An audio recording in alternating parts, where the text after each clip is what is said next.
हाँ, सबके साथ मिल करके बढ़िया से काम करना है। यहाँ पर वीडियो साहब इन लोग सबको ही है, यहाँ के प्रधान मेंबर।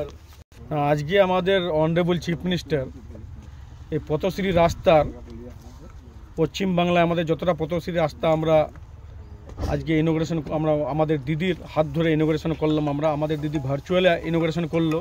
আমাদের মন্ত্রী সাহেব রায়গঞ্জে আছেন ডিএম সাহেবের সঙ্গে।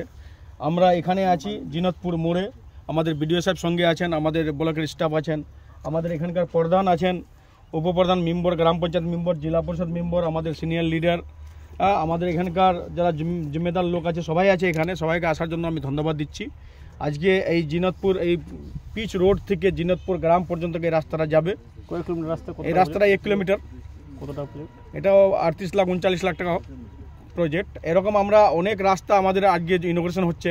আমাদের গোয়ালপুকুরে যেরকম আমাদের লদন অঞ্চলে 8টা রাস্তা ইনোগ্রেশন হয়, আরও রাস্তা আছে, এরপরে আমরা আরও ইনোগ্রেশন করবো। কিন্তু আজকে 8টা ভার্চুয়াল ইনোগ্রেশন হলো, টোটাল 26টা আছে আমাদের গোয়ালপুকুরে। সেই জন্য আমরা মানবিক চিফ মিনিস্টার আমাদের মমতা দিদিকে ধন্যবাদ দিচ্ছি। ওনার নেতৃত্বে আমরা কাজ করতে পেরেছি। আমাদের মন্ত্রী গোলাম রাব্বানী সাহেব এখানে আছেন, ওনার নেতৃত্বে আমরা কাজ করতে পেরেছি। সেই জন্য খুব ভালো লাগছে আমাদেরকে। এই রাস্তাটা বিশেষ দরকার ছিল। এই রাস্তা দিয়ে ডাইরেক্ট জিনতপুরের 2-4টা গ্রাম কভার করবে।